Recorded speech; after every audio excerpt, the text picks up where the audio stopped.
C'est la vie, as your reading turned to brown when you scattergash around me. C'est la vie.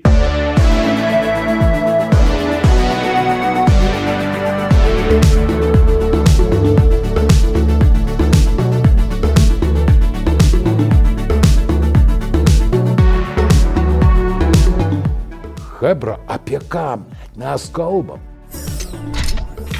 Turbūt žinote, kad vyriausybė yra sudariusi tą grupę, kuri bando išsiaiškinti, dėl ko maisto produktai brangsta, bet...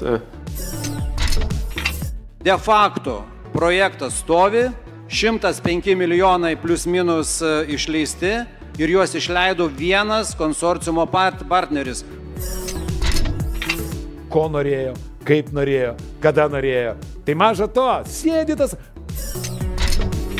Pakankamai kaštų ir naudos prasme efektyvus projektas. Partija, kuri siūlo stiprinti valstybės sienų gynybą, prilygina nacistiniai, hitleriniai partijai.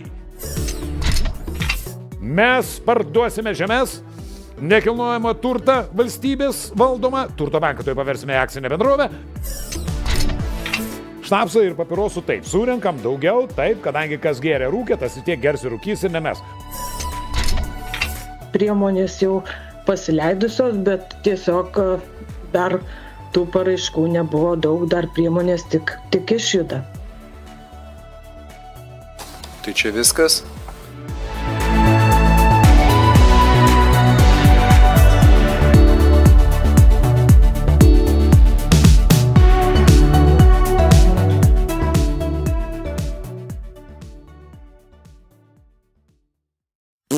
Ate.